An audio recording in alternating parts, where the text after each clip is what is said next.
मैं यह बात नहीं समझ पाती हूँ। सर्वशक्तिमान परमेश्वर ने बहुत सारे सत्य व्यक्त किए हैं। इन पादरियों और एल्डरों में खोज करने की कोई इच्छा क्यों नहीं है? हाँ। वे सर्वशक्तिमान परमेश्वर की निंदा क्यों करते हैं और हमें सच्चा मार्ग स्वीकारने से रोकने के बारे में क्यों सोचते रहते हैं? हाँ, कायदे से तो जैसे पादरी बाइबल पर लोगों को भाषण देते हैं, तो उन्हें प्रभु को अच्छे से जानना चाहिए। हाँ। हाँ, तो वे प्रभु के आगमन का विरोध क्यों करते रहते हैं और हमारे हाँ। उसका स्वागत करने से इतना क्यों चिढ़ते हाँ। हैं?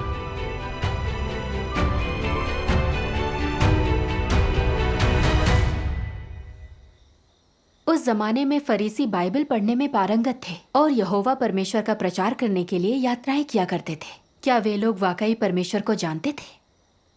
नहीं।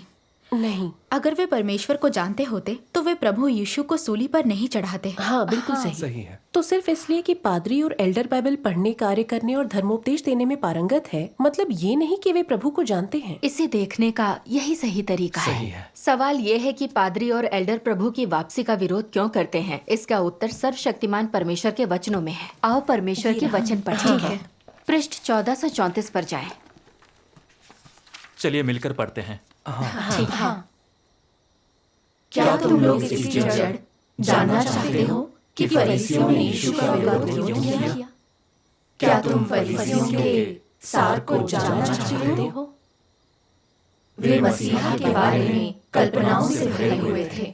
इससे भी ज्यादा उन्होंने केवल इस पर विश्वास किया कि मसीहा आएगा, फिर भी जीवन सत्य का अनुसरण नहीं किया। इसलिए वे आज भी मसीहा की प्रतीक्षा करते हैं, क्योंकि उन्हें जीवन के मार्ग के बारे में कोई ज्ञान नहीं है और नहीं जानते कि सत्य का मार्ग क्या है। तुम लोग क्या कहते हो? ऐसे मूर्ख, हठधर्मी और अज्ञानी लोग परमेश्वर का आशीष कैसे प्राप्त करेंगे? वे मसीहा को कैसे देख सकते हैं? उन्होंने यीशु का विरोध किया क्योंकि वे पवित्र आत्मा के कार्य की दिशा नहीं जानते थे, क्योंकि वे यीशु द्वारा बताए गए सत्य के मार्ग को नहीं जानते थे, और इसके अलावा क्योंकि उन्होंने मसीहा को नहीं समझा था, और चूंकि उन्होंने मसीहा को कभी नहीं देखा था और कभी मसीहा के साथ नहीं रहे थे, उन्होंने मसीहा के बस नाम के साथ चिपके रहने की गलती की, जबकि हर मुमकिन ढंग से मसीहा के साथ का विरोध करते रहे। आमीन। तो पादरी तियान और अन्य लोगों ने वही गलती की है। हाँ। वे प्रभु यीशु का नाम तो थामे हुए हैं, लेकिन फिर भी उसका विरोध कर रहे हैं। हाँ। तो इस तरह से तो वे भी फरीसी हुए। सही कहा। प्रभु यीशु ने कई संकेत और चमत्कार दिखाए और बहुत सारे सत्य व्यक्त किए। हाँ। फिर भी फरीसियों ने उसे परमेश्वर के रूप में नहीं पहचाना सही और है। मसीहा के नाम से चिपके रहे। सही है। आजकल के पादरी और एल्डर भी ऐसे ही हैं। सर्वशक्तिमान परमेश्वर ने बहुत सत्य व्यक्त किए हैं, लेकिन वे उसका कार्य नहीं स्वीकारते और प्रभु यीशु के नाम से चिपके रहते हैं और मानते हैं कि यह प्रभु यीशु के प्रति वफादार होना है। दरअसल वे लोग अपने मन में बहुत पहले ही ये मान चुके हैं कि प्रभु बादलों पर आएगा, और वो बादलों पर नहीं आया तो वो लौट कर आया प्रभु नहीं है। सही है। वे ऐसे ही हैं। सही कहा। अगर प्रभु किसी और माध्यम से प्रकट होता है और वो इन लोगों की धारणाओं के अनुरूप नहीं है और सोच के विरुद्ध है, तो ये उसे ना तो कभी मानेंगे ना ही स्वीकार करेंगे। प्रभु के सत्य व्यक्त करने के लिए लौटने के प्रति उनका रवैया यही है कि वे ना तो सुनेंगे, ना पढ़ेंगे और ना ही जांच पड़ताल करेंगे। सही है। उनके मन में ना तो कोई ललक है और ना ही खोज की इच्छा। वे चाहते हैं कि परमेश्वर उनकी धारणाओं के अनुसार कार्य करे। वे धारणाओं पर विश्वास करते हैं। ये परमेश्वर में विश्वास रखना कैसे हुआ? प्रभु कहाँ है? वह मुझे क्यों नहीं दिखता? हम विश्वास नहीं करेंगे उन सर्वशक्तिमान परमेश्वर के वचन पर। परमेश्वर के सभी वचन बाइबल में हैं। बाइबल के बाहर कुछ नहीं है, समझी? सही कहा। परमेश्वर के लिए उनके दिलों में कोई जगह नहीं है। उनकी अभिव्यक्तियों के बारे में सोचे तो वे परमेश्वर को महान मानकर उसका आदर नहीं करते, ना उसका भय मानते हैं। हाँ। ना केवल वे परमेश्वर को महान नहीं मानते, बल्कि वे छद्म विश्वासी हैं। हाँ। प्रभु सही के है। सच्चे विश्वासी परमेश्वर के साथ ऐसा व्यवहार कभी नहीं करेंगे। सही है। हाँ। पादरी और एल्डर परमेश्वर के प्रकटन का अनादर करते हैं, उसकी आलोचना और निंदा करते हैं। क्या ये लोग पुराने जमाने के फरीसियों की तरह नहीं हैं? प्रकृति से ये लोग अभिमानी और दम्भी हैं। ये सत्य और परमेश्वर का तिरस्कार करते ये हैं। बात बिल्कुल सही है। क्या पादरी और एल्डर सर्वशक्तिमान परमेश्वर की निंदा इसलिए नहीं करते कि अगर परमेश्वर के चुने हुए लोग और भेड़ें परमेश्वर द्वारा व्यक्त सत्य सुन लेंगे तो परमेश्वर के घर लौटकर सर्वशक्तिमान परमेश्वर का अनुसरण करने लगेंगे? वे पादरियों और एल्डरों के नियंत्रण में नहीं रहेंगे, उन्हें भेंट नहीं चढ़ाएंगे, उनका समर्थन नहीं करेंगे, उनका आदर और अनुसरण नहीं करेंगे, और इसलिए वे क्रोधित हो गए हैं।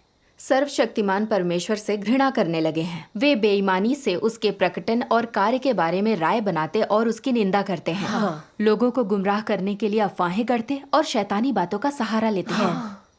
क्या इन अभिव्यक्तियों और उस जमाने में प्रभु यीशु का विरोध करने वाले फरीसियों में कोई अंतर है? सही कहा। ये है पादरियों और एल्डरों का असली चेहरा। वो बहुत घिनौने लोग हैं। ये आजकल के फरीसी हैं। फिलहाल बहुत से लोग केवल पादरियों की ही सुनते हैं। उन्हीं को उन्होंने द्वारपाल बना रखा है। प्रभु के स्वागत को लेकर उन्हीं की सुनते हैं। वे परमेश्वर के इरादे जानने के लिए उस पर भरोसा नहीं करते, उसके सामने नहीं आते। उसके कार्यों की जांच पड़ताल करने और पहचानने के लिए परमेश्वर पर भरोसा नहीं करते। इन्होंने अपने स्वर्ग के राज्य में प्रवेश जैसे मामले भी पादरियों के भरोसे छोड़ रखे हैं। उन्हीं के निर्णय अंतिम मानते हैं। क्या ये मूर्खतापूर्ण बात नहीं है? क्या ये मूर्ख कुंवारियों की अभिव्यक्ति नहीं है? वाकई। क्या इस प्रकार के लोग बचाए जाकर स्वर्ग के राज्य में प्रवेश कर सकते हैं? नहीं। प्रभु यीशु ने कहा था, और अंधा यदि अंधे को मार्ग दिखाए तो दोनों ही गड्ढे में गिर पड़ेंगे। ऐसा लगता है लोग स्वर्ग के राज्य में प्रवेश करने के लिए पादरियों पर भरोसा नहीं कर सकते। अगर पादरी और एल्डर अंधे हैं तो क्या हमें भी खाई में नहीं गिरा देंगे? तो हम राज्य में कैसे प्रवेश करेंगे? हम बर्बाद हो जाएंगे। जो लोग अंधे पादरियों का अनुसरण करेंगे वे न केवल स्वर्ग के राज्य में प्रवेश नहीं कर पाएंगे बल्कि परमेश्वर द्वारा त्याग दिए जाएंगे और दंडित किए जाएंगे। वे दंडित किए जाने योग्य ही हैं। वे किसे दोष देंगे? उनके साथ ऐसा ही होगा। कोई भी पादरियों पर विश्वास करने के लिए मजबूर नहीं कर रहा है। उनके पास कान और दिमाग हैं, लेकिन वे सुनते पढ़ते या जांच नहीं करते। बस पादरियों और एल्डरों के ही सुनते रहते हैं। वे बस उनके पीछे नरक में जाने का इंतजार कर रहे हैं। वे सहानुभूति के लायक नहीं हैं। इससे बाइबल के ये वचन पूरे होते हैं, मेरे ज्ञान के न होने से मेरी प्रजा नष्ट हो गई। मूढ़ लोग निर्बुद्धि होने के कारण मर जाते हैं। आमीन। मूर्खों का यही अंजाम होता है। सही कहा। वाकई पहले मैं यह सोचकर पादरी तियान का सम्मान करती थी कि वह बाइबल को समझता है। उस दिन तो मैं उसकी बातों में आकर सच्चे मार्ग की जांच की भी हिम्मत नहीं करने वाली थी। सौभाग्य से परमेश्वर के वचनों ने मुझे प्रबुद्ध कर राह दिखाई और मैं गुमराह होने से बच गई। परमेश्वर का धन्यवाद। अब तो मैं उसके बारे में सोचकर ही कांप जाती हूँ। प्रभु का स्वागत करने का मौका चूक जाती तो उसमें मेरा विश्वास ही व्यर्थ हो जाता। अगर ऐसी समस्याओं का सामना करना पड़ा जो हमें समझ ना आए तो हमें अधिक प्रार्थना करनी चाहिए। मैं पादरियों की बातों पर विश्वास नहीं करूंगा। वे सभी फरीसी हैं। हमें केवल इन्हीं पादरियों और एल्डरों से ही नहीं, किसी के भी हाथों विवश नहीं होना चाहिए। सर्वशक्तिमान परमेश्वर ने बहुत से सत्य व्यक्त किए हैं जो हमें उद्धार का मार्ग दिखाते हैं। आखिरकार हमें स्वर्ग के राज्य में प्रवेश करने की आशा दिखने लगी है। बिल्कुल। अब हमें मन में कोई संदेह नहीं रखना चाहिए। विश्वास रखकर सर्वशक्तिमान परमेश्वर का अनुसरण करना चाहिए। अगर पादरी और एल्डर हमें फिर से परेशान करते हैं तो अब हम नहीं डरेंगे। सही कहा। क्योंकि हमारे अंदर विवेक है।